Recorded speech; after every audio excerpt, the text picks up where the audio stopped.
Hi, everybody. Welcome to Guardians Weekly Report. No analytics here. We will talk about the Guardians tonight and the week that was, and we will preview the upcoming week.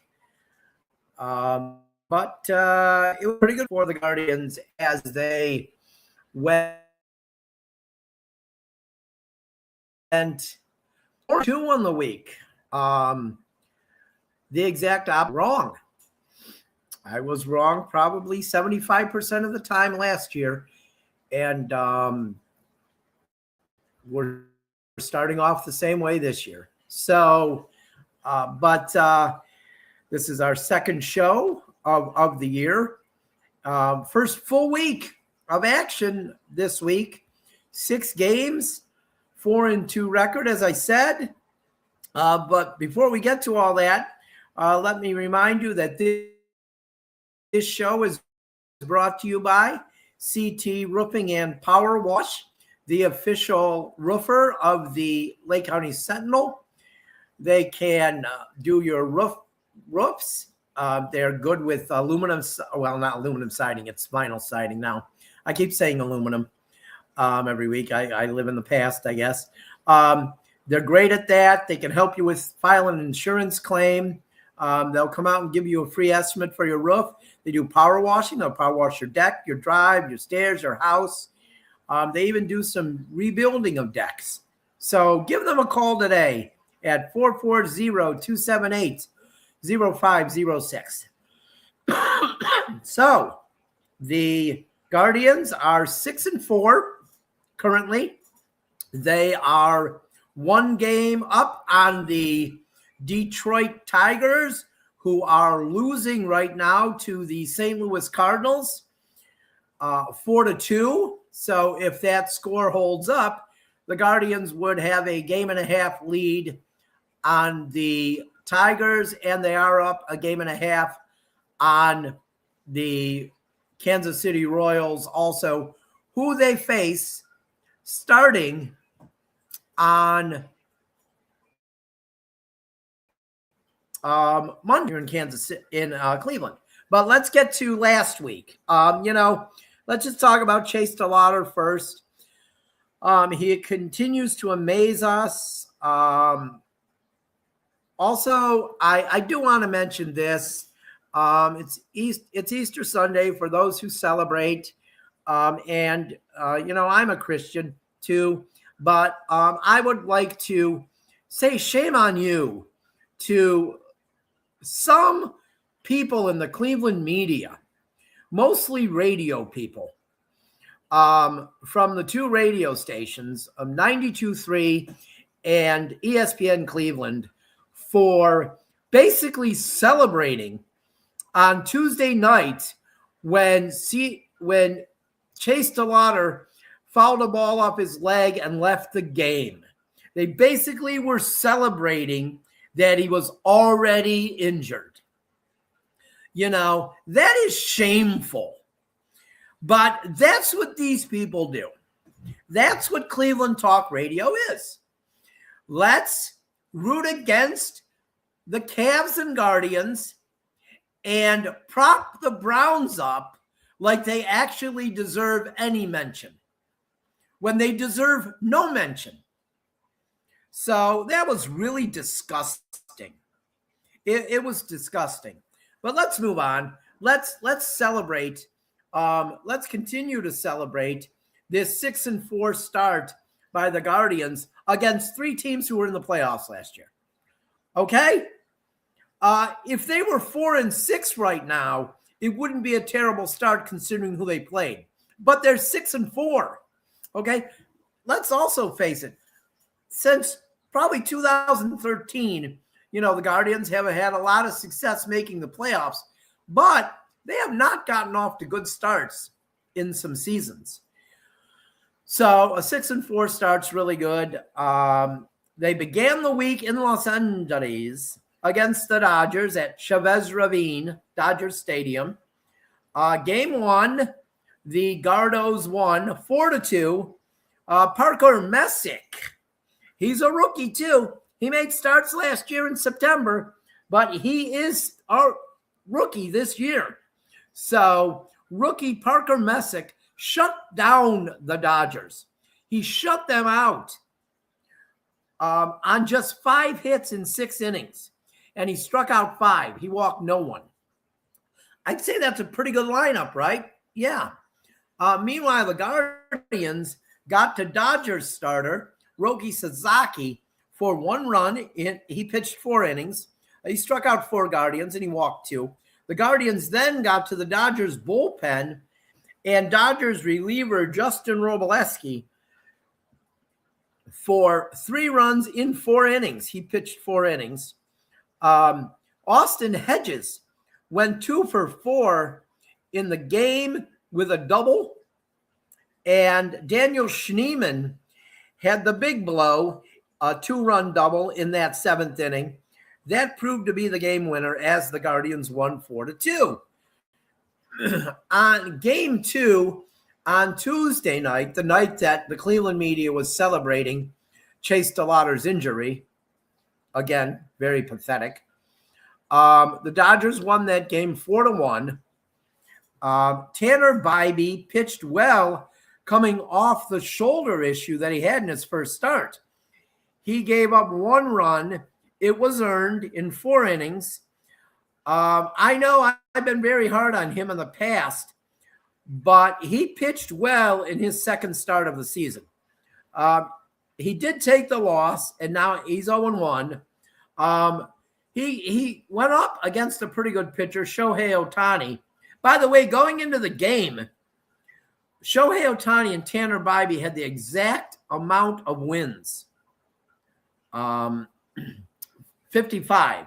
So now Ohtani's 1 ahead of him. He has 56. But Ohtani pitched just a little better. It was his first of the season. He pitched 6 innings, allowing just 1 Guardians hit, a double by Rhys Hoskins. He walked 3 and struck out 6 and earned the win 1-0. So that was the loss in LA. Big deal. They went 2-1 against the world champions. I don't think anyone expected that. I know I was hoping for a win in LA. And after they won the opener of the series, I was like, maybe they can get 2. And that did happen. They got their second win of the series, taking the series, but they won the game 4-1. The Guardians turned the tables on the Dodgers, had their own great pitching performance. Evan Williams shut down the mighty Dodgers for 7 innings, allowing just 2 Dodgers hits. He struck out 10 and he walked 3 to earn his first win of the season and improved to 1-1. I believe with a 3.00 ERA, I think. I could be wrong, but I'm pretty sure that's what it is. We'll find out later when we give the probables for the next series. But the only Dodgers run came off Cade Smith as he allowed a solo home run to Freddie Freeman with 2 outs in the 9th. I'm going to say this now, and there's probably nothing to worry about. But Smith has looked a little shaky. He does have 3 saves, but he has looked a little shaky. You know, it's early in the year, but I'll say it. He has looked a little shaky. So I'm going to butcher his name. Yamamoto made the start for the Dodgers. I'm never going to get that name right, so don't expect me to. Made the start for the Dodgers and went 6 innings, allowing 2 runs, both earned on 4 hits. He struck out just 2 Guardians and walked 1. So it's not like he pitched god-awful. Gabriel Arias hit his first home run of the season, a solo shot, with no outs in the 3rd inning. Yamamoto did take the loss and is 1-1 on the season. The Guardians got to the Dodgers bullpen in the 8th inning when Jose Ramirez belted a 2-run home run. That was his first of the season off Tanner Scott to give Cleveland the 4-0 lead. And then we get to opening day Friday, a beautiful day at Progressive Field, appropriately beautiful for opening day in Cleveland, as it always should be, because we deserve it here in Cleveland. We deserve a beautiful baseball opening day. And the Guardians rewarded the fans, the sellout crowd, for the 33rd consecutive year with a 4-1 win. And Joey Cantillo made the start for the Guardians and pitched well, allowing just 1 run. It was earned in 5 1/3 innings. He allowed just 4 hits. He struck out 6 and walked 2. He really pitched well. The Cubs sent Cade Horton to the mound. And unfortunately for the Cubs and for Horton, he had some forearm discomfort and has been placed on the 15-day IL. So he left the game without recording an out in the 2nd inning. The Guardians then got 4 runs, all off the Cubs bullpen. The big inning came in the 7th when Gabriel Arias, who made an error earlier in the game and was soundly booed and heckled by the Progressive Field crowd, hit a solo home run off Hunter Harvey. Let's face it, Arias he's probably never going to win here. He's always going to be the guy the fans don't like. I just think that's how it's going to be. He's kind of getting the Johnny Peralta treatment. And let's face it, he's not nearly as good as Johnny Peralta. Maybe defensively, but offensively, he's not even close. But then with 2 outs in that same inning, Stephen Kwan on base, Chase DeLauder belted his 5th home run of the season off Hunter Harvey on a pitch that is unhittable most of the time. It was up and in, and he drove it over the right field fence. Crazy, 400 feet, too, to right field.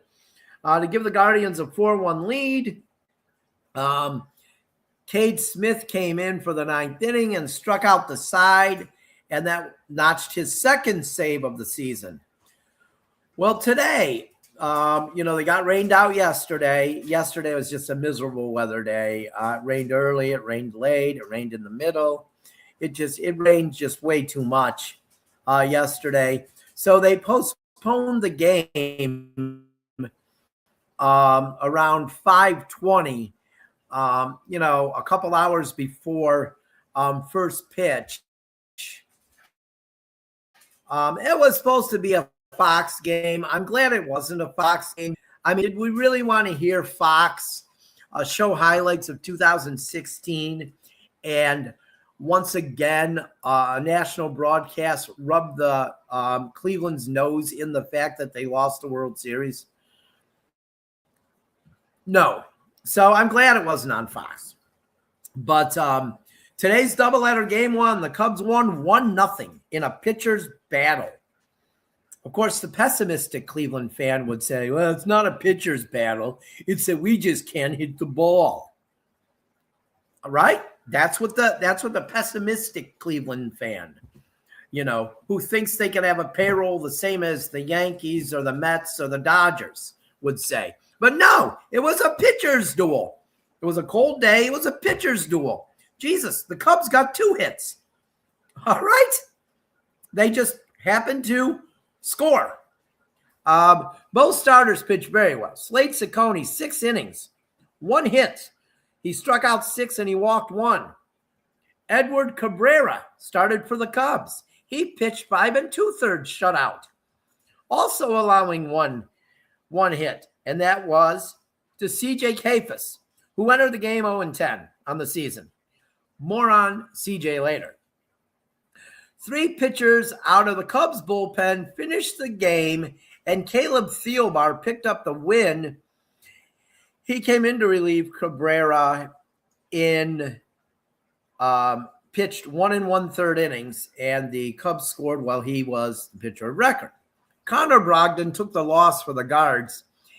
He gave up a single to Miguel Amaya, and Dylan Carlson, who pinch ran for Michael Conforto, scored. That was it, people. So the Cubs, who spent a lot of money, they didn't score much either. They scored 1 run. Okay?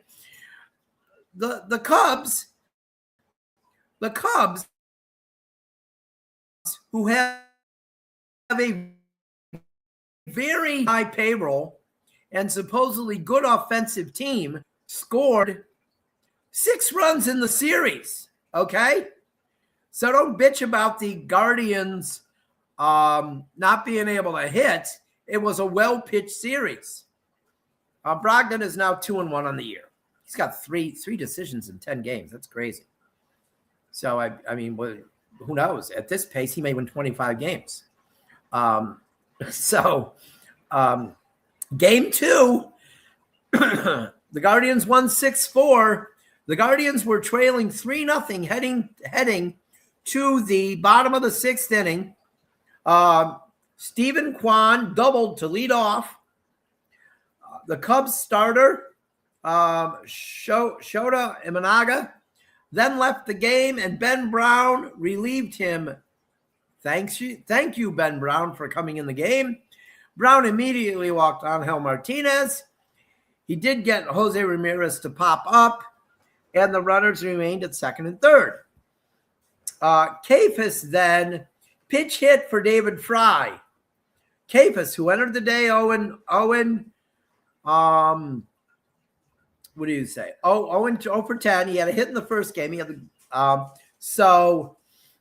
Kafis pinch hits, and he singled scoring Kwan to cut the Cubs' lead to 3-1.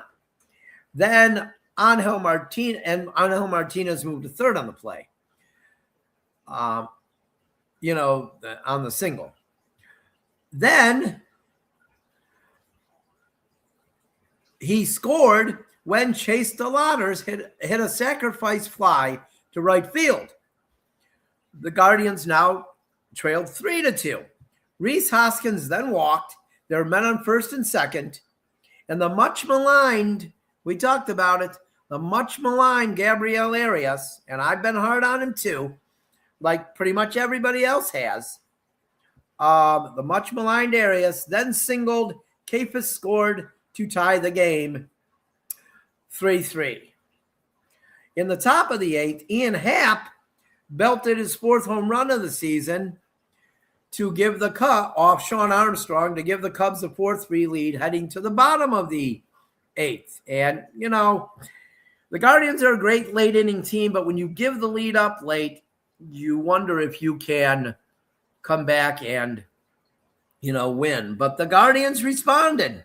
Jose Ramirez popped out to start the inning. Okay. Kafis then came up again and smacked his first home run of the year into the right field bleachers to tie the game 4-4. Phenom Chase DeLauder then came up and singled. Rhys Hoskins then walked again.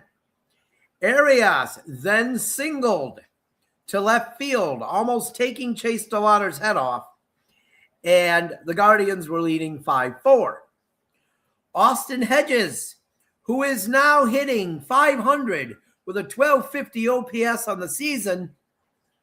Where are all you people who complain about Austin Hedges not hitting? Yeah, you're silent. Or you're saying, well, it won't last. Well, yeah, nobody hits .500. But he's hitting .500 with a 1250 OPS, and he singled. Hoskins scored, giving the Guardians a 6-4 lead. It did get tense in the 9th inning when Cade Smith got the first 2 outs and then got into some trouble. But he finished it off, and the Guardians secured the 6-5 win. He picked up his 3rd save. Sean Armstrong, ironically, who gave up a home run, picked up the win and moved to 1-0. Jacob Webb took the loss for the Cubs and falls to 0-1. Now let's get to next week. Coming up this week, or next week. Next week is tomorrow, so yeah, next week. Monday, Tuesday, Wednesday at Progressive Field, the Guardians host the Kansas City Royals. The Royals, who are 4-5, they just took 2 out of 3 from the Brewers in Kansas City. But they did lose today. So Monday night, the Guardians will send Tanner Bybee to the mound for his 3rd start of the year. Bybee 1-0 with a 4.00 ERA. Looked really good as his last start. So that's very good. And that was against the Dodgers. So Michael Wacha will take the mound for the Royals. He has no record and a 0.00 ERA. Tuesday night, 6:10. Another 6:10 start. Gavin Williams will be on the mound for the Guardians, hoping to replicate that performance against the Dodgers, where he struck out 10. He is 1-1 with a 2.25 ERA. So I was wrong about his ERA, but 2.25 ERA now. The Guardians will face lefty Noah Cameron, and he is 1-0 with a 1.80 ERA. Wednesday will be an afternoon getaway day game where a couple of southpaws will go at it. Joey Cantillo, 0. He has no record, 0-0 with a 3.00 ERA. Cole Ragans will be on the mound for the Royals, and it looks like he's had some bad luck as he's 0-2 with a 3.60 ERA. He had a nice year last year. And then the Guardians will head on the road for the 2nd time this year. They will head to Atlanta for Friday, Saturday, and Sunday against the Atlanta Braves. The Braves are also 6-4 like the Guardians. They're going to bounce back this year and be good again. They had a bad year last year, but that organization's too good to put 2 bad years together.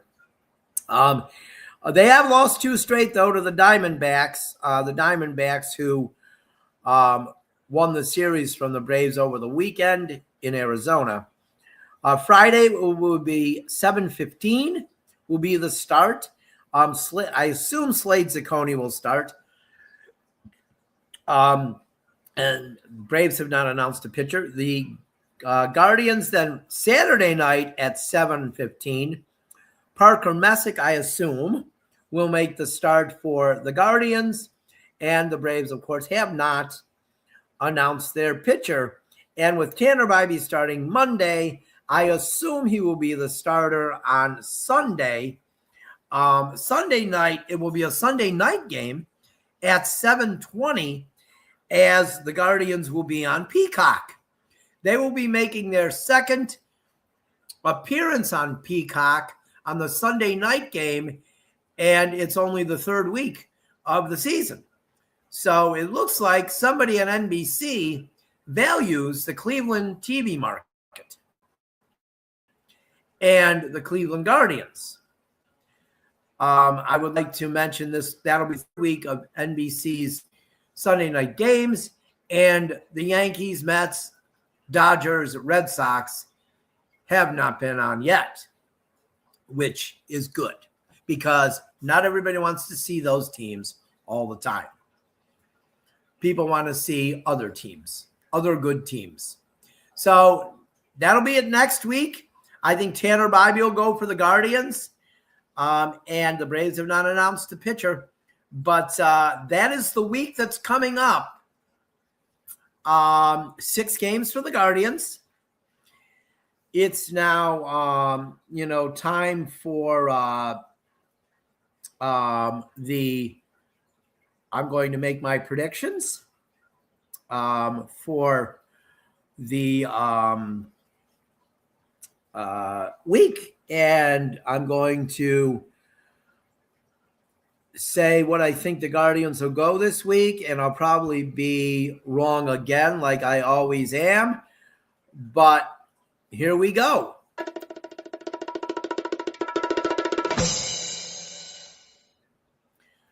I believe the Guardians will go 3-3 this upcoming week. 3-3. I am upping it one game from last week. I said they would go 2-4, and they made me look like a fool, and they went 4-2. I hope they keep making me look like a fool in a positive way the whole year. But I said I'm going to say they're going to go 3-3 this season, and hopefully we won't get this at the end of the week.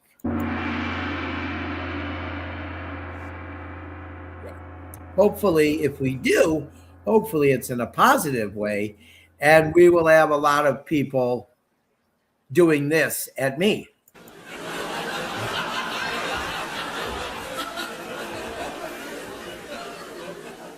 So I think that's it.